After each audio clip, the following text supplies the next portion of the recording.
Welcome. This is activespirituality.life. It is a weekly forecast program with astrology and a guided meditation activation to help you make the most of your week. It's run by Pamela Cucinell, that's me, the astrologer, and Suzy Meszoly, Master Healer. We invite you to find out more about our individual work. Suzy Meszoly, SuzyMeszoly-healer.com, or insightoasis.com for astrology. You can also find both of us at activespirituality.life, and we look forward to your joining us every week. Please share with your friends. Here we go. Welcome, everybody, to the second week of this brand new year, 2024, week 2, starting on January the 8th, Monday. So we have lots and lots of even numbers. Hopefully we'll have a nice even-keeled week ahead of us. So we are activespirituality.life with Pamela Cucinell and Suzy Meszoly, here for you every week for years and years and years and years now. And Pam's going to let us know all about the week in store, and then I'll be back for our little meditation. So Happy New Year again, Pam, and Happy New Year again to all of our listeners. Happy New Year and happy birthday, Elvis Presley and my sister on January 8th. It is always a special day for me. Anyway, I know Suzy said she hoped this week was going to be more even keeled. Yes and no. But a lot of what we do, of course, is we offer forecasting information so that you're better prepared for things that have bumps in the highway or things ahead that are not necessarily what we expect. So on January 8th, we are passing through the last stages of that, Mercury retrograde experience that we had, which means that Mercury now has caught up to where it was. And the other thing that happens on Monday is there is a picture in the sky between Neptune and Mercury that shows that there may be a bit more confusion or things that were left unsaid or stuff coming up that is cut through and revealed as we get through to into the week. So if you see that there's some resolution or information that's coming up in the evening that maybe throws a wrench in something or wasn't quite what you expected, just know that it's all about figuring it out in a better way so that going forward you can really map and track and know where you are in space and time. And that's the whole wisdom that comes out of a Mercury retrograde period is ideally we look at communication more dimensionally. Because especially in this age of information overload, our real awareness of what's going on is murky because there's so much stuff coming at us all the time that it's exhausting. We don't have the perspective that we necessarily need to have when there's just so much coming through. A friend of mine said the other day, it's like a fire hose of information. And a lot of it is just noise. It's not really, it doesn't make us more wise. It doesn't make us more educated. It doesn't give us more gravitas or perspective about certain situations. And that's the wisdom that comes through when Mercury goes retrograde, because it asks us to slow down. If we don't slow down, mistakes happen. So we're in the tail end processing threads of that and seeing okay, that's got to go, or that wasn't clear, or no, I am not going to look at the phone when I wake up in the morning right away. I'm going to meditate or chill or just sit with my cup of tea or coffee and just let things fall into shape. So Monday overall looks like a good day to me. The moon is in the sign of Sagittarius. As I said, it's a great day for that kind of finishing up and putting things in place. And we need to do this because this is a very, what I would call, intense week. It's asking a lot of us. And what it's asking is it's asking us to continue to put away or move beyond or shelve or finish the things that we are not bringing in to 2024. 2024 is different energetically than the year that has passed. Now, as an astrologer, of course, I'm looking at movement in the sky that is not bound by man-made calendars. However, numbers matter, and 2024 has a different numerical resonance than 2023 did. And in a couple of weeks, we'll be coming into the Chinese Year of the Dragon. So there's energetic differences that, if you think of overlays or let's see how to explain this. Oh, I know.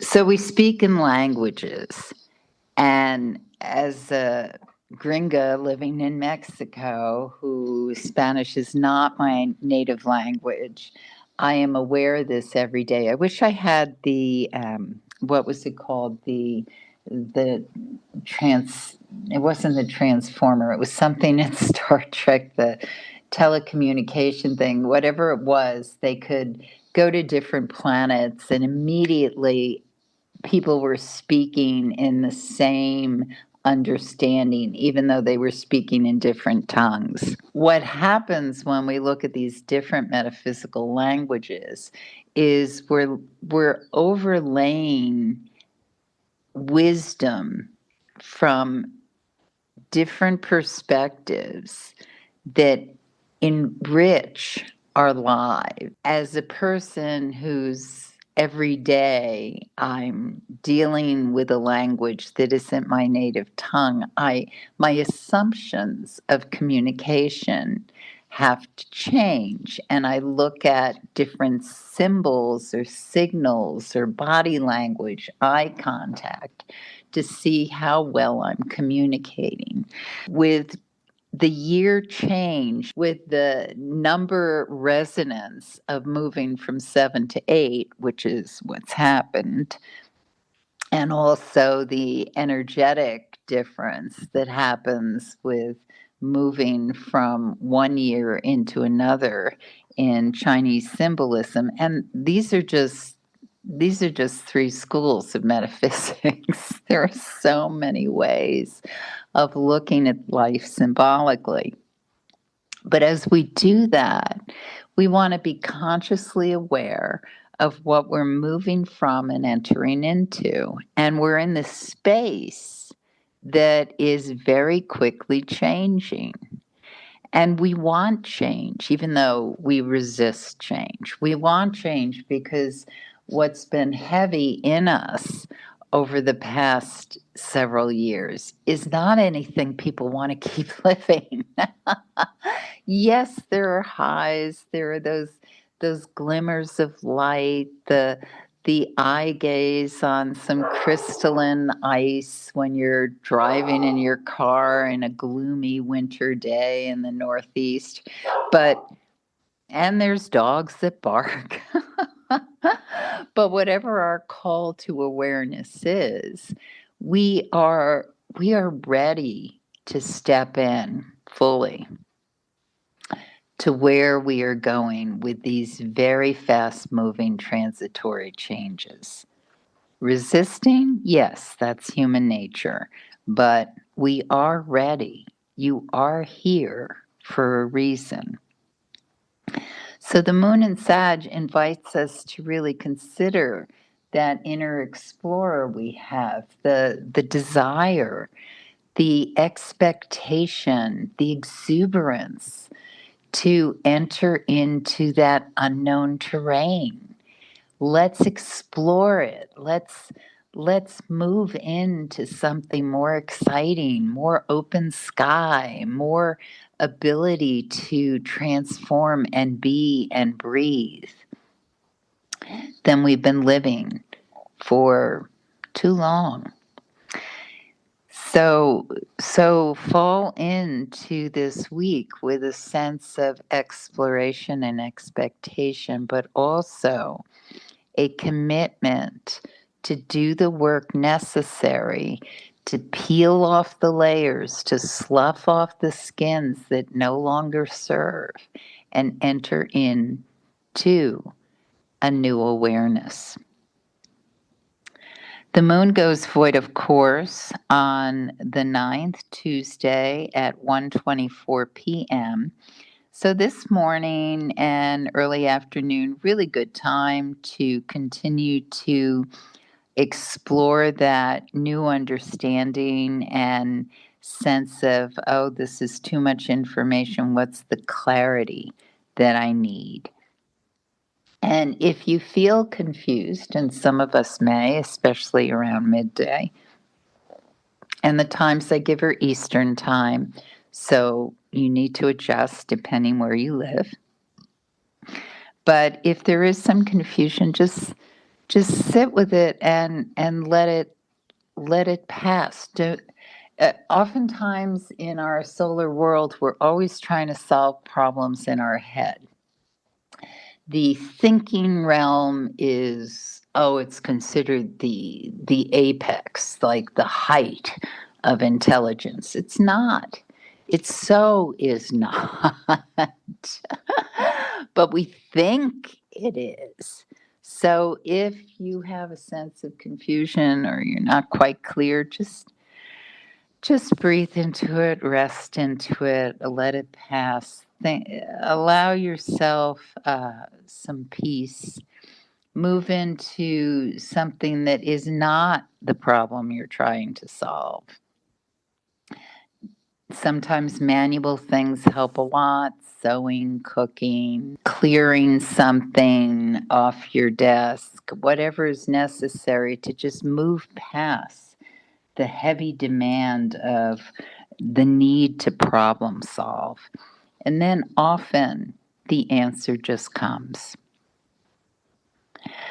The moon enters Capricorn at 8:33 p.m. So basically the rest of the afternoon, early evening, the moon is void, of course.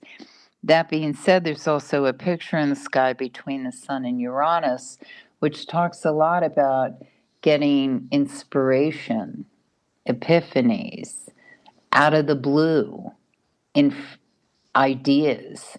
Jot them down. Don't necessarily take immediate action because we are in the dark of moon period. The new moon period happens on the 11th. So ideally, we're not starting something unless we must.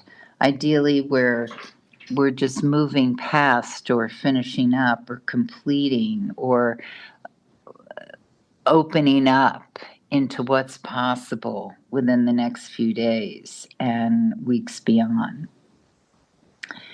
Once the moon enters Capricorn, now we're in very intense and focused productivity, transformational, moving into, and so we can really, with tremendous focus, finish things up that maybe have been plaguing us for a long time. Nothing wrong with getting your taxes done early in the year. Whatever is necessary to kind of clear your way and allow yourself an open field as we get into that new moon coming up. There is a picture in the sky between Mars and Saturn that just continues to support this productivity push. And that moves into Wednesday the 10th. Also high energy, high focus, high productivity. By end of day, some of us may be feeling like we need to lick some wounds or address something that has maybe been nagging at us, bothering us. It's okay. And it's all part of what's allowed, available, and comes up as we're in this dark of moon period. Because the dark of moon, when we go outside and there's more stars in the sky, and because the moon is become invisible essentially as it moves into new, this is the time when the most light can come in from those very far away stars.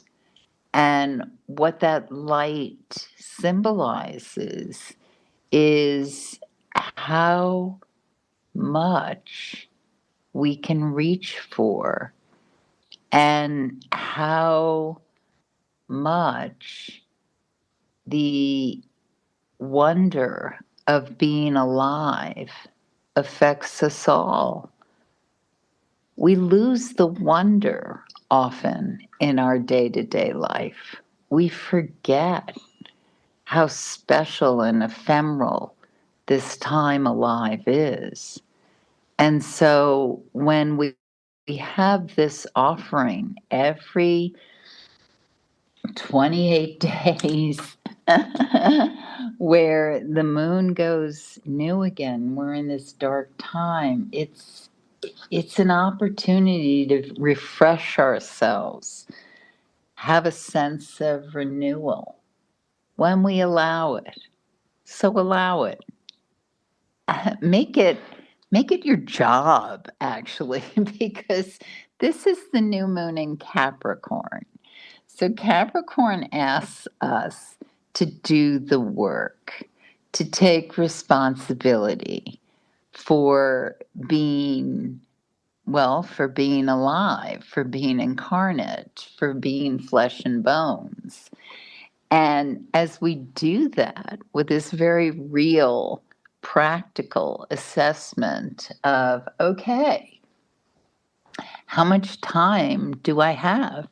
Do any of us really know?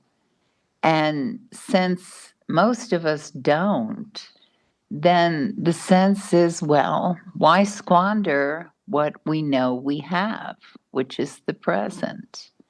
So that new moon in Capricorn that occurs on Thursday the 11th at exactly 6:57 a.m. Eastern Time, and that's when we kick into this energy that's so much about, all right, what can I change? And it's back to that serenity prayer. Give me the wisdom to know the difference of what I can change, what I need to accept, and to be okay with it all. That's a very shorthand to the serenity prayer, but most of us have heard it and know it. And so it's an excellent reminder of just get on with it, just do it. And yes, there's a lot of things in life that are truly unfair. But what we look for, actually, the fuel that keeps us going, is how to create some sense of, I've worked with what I have. And so work with what you have. Many of us get hung up on what we don't have. Work with what you have.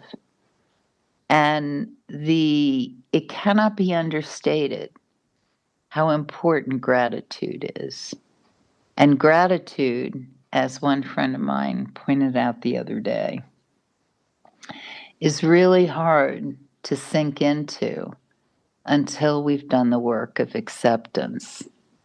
Accepting where we are, what we have, what the limitations are. And once we accept that, then we start to see all the wonder that's around us. So anyway, this new moon, excuse me, offers us a lot of fuel to create, sink into, and obtain a greater sense of gratitude. The moon goes void, of course, at 9:33 p.m. on the 11th. It enters Aquarius at 10:01 p.m. And once it's entered Aquarius, now we're in this period where some of us may feel as though we're fighting ourselves. Yeah, it's not advisable to do this, obviously.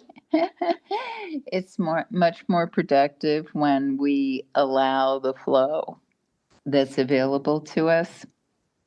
But the other thing that's important to note is if you do feel you're fighting yourself, or that your ability to express yourself as an individual is thwarted, ask yourself why.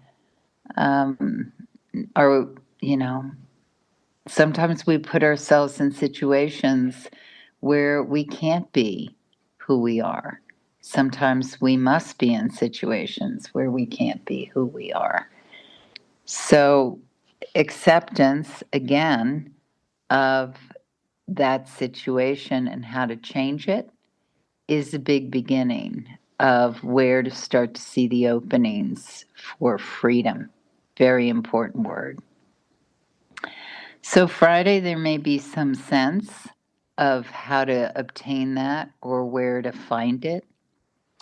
And Saturday the 13th, the moon goes void, of course, at 4:59 a.m. and enters Pisces at 10:29 p.m. So that whole day essentially has a void, of course, moon in Aquarius. And I can't stress enough how important it is to do something that allows you to feel a sense of freedom, however small it may be, because sometimes our responsibilities are so great, we have difficulty finding that. But no one can capture your thoughts or your ability to find peace within yourself when you allow it. The moon, once it enters Pisces and leads us into Sunday the 14th, is a really delicious day for rest, renewal, recharging. So sink into it, enjoy it after this week. We all absolutely deserve it. And now I turn it over to Suzy. Thank you, Pam, for our always very, very informative guide for the week. So not so even killed, maybe. Okay, let's go into our meditation and just try and find a place of nice and quiet where you can just sit in peace and in contemplation. Take a few deeper breaths. Feel yourself just resting in a peaceful state. And as we take a few deeper breaths, just deepening into the self, deepening into what is now.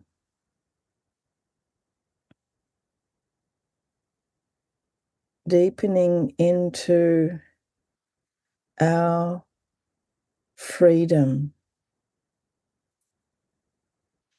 Freedom is a very big word for all of us on so many levels. And in Tibetan Buddhism, which is the practice where most of the meditations come from, freedom is very, very much about the freedom of our mind. To be free of suffering, to be free of attachments, to be free of hindrances, to allow ourselves to be liberated. And one of the deepest practices, the deepest ways that we can get there is by not clinging to things, not clinging to objects or the world around us, not clinging to concepts, not clinging to even our own lives, not clinging to ourself, to our personality, to the things that we think are me. And one might think, well, what's left if I'm not clinging to all of these things, if I don't have all of these things and ideas and desires that define me, what's left? Well, let's find out in our little meditation. And I invite you to take this deeper every day, perhaps spend 5-10 minutes over the next week, just deepening into a space where you might even stop clinging to yourself. Let's try it. Imagine now just your body. Just look at your body and think of all of the wounds that you've experienced, physical, emotional, all the different hurts, all the different, they did that to me, or even I did that to myself. This is where I was bitten. This is where I bit myself. Think of all of the wounds of our body. You might be covered in scars, or you might only have a little dent here and there. Just visualize how you feel you have experienced life. Just visualize the body. And then visualize now that your body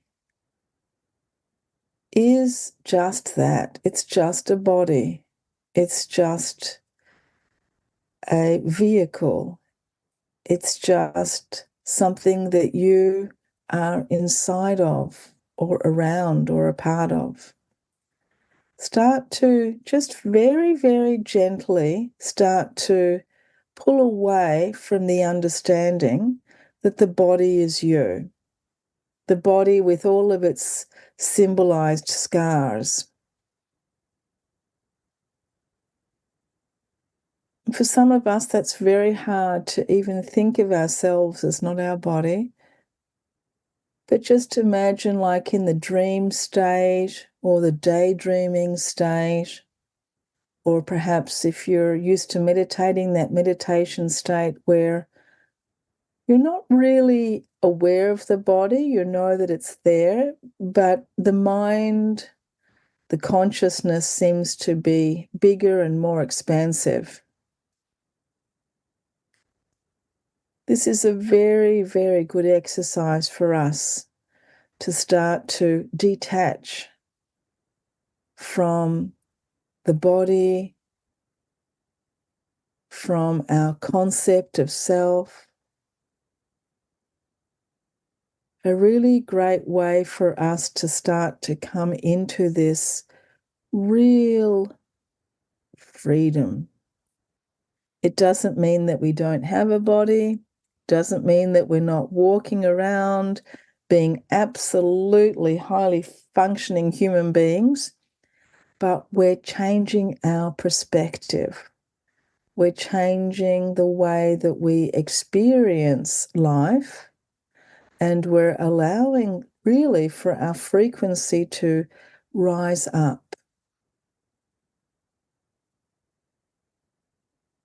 And as we take a few deeper breaths, just feeling ourselves bigger than the body. You could perhaps even imagine yourself as a consciousness, as an awareness that is formless, boundless, and that this self is in this room right now. This self is aware of the body, and it is slowly becoming detached from the body, from the scars, from the experiences of suffering, no longer allowing for those experiences of suffering, those wounds, those scars, those bites, to define what it is, to guide the consciousness, or even to inform the consciousness. So we're no longer attached to the pain. We're simply in the present moment with no history, no past, nothing behind us. Nothing has happened before this moment. Simply in this moment of awareness, expansive and broad, timeless awareness.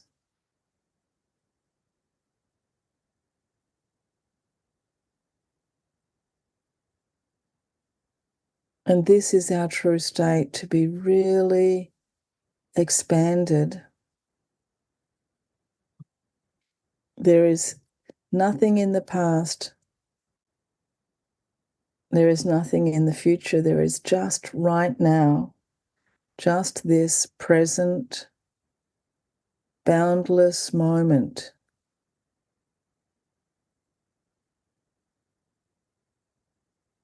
And we experience freedom,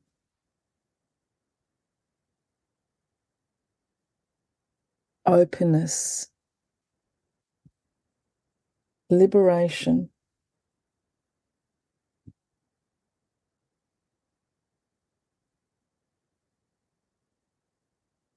And gently we take a few deeper breaths.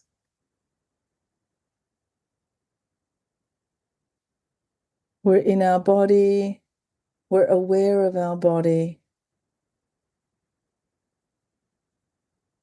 We're aware of everything that is here. But our experience is that of freedom.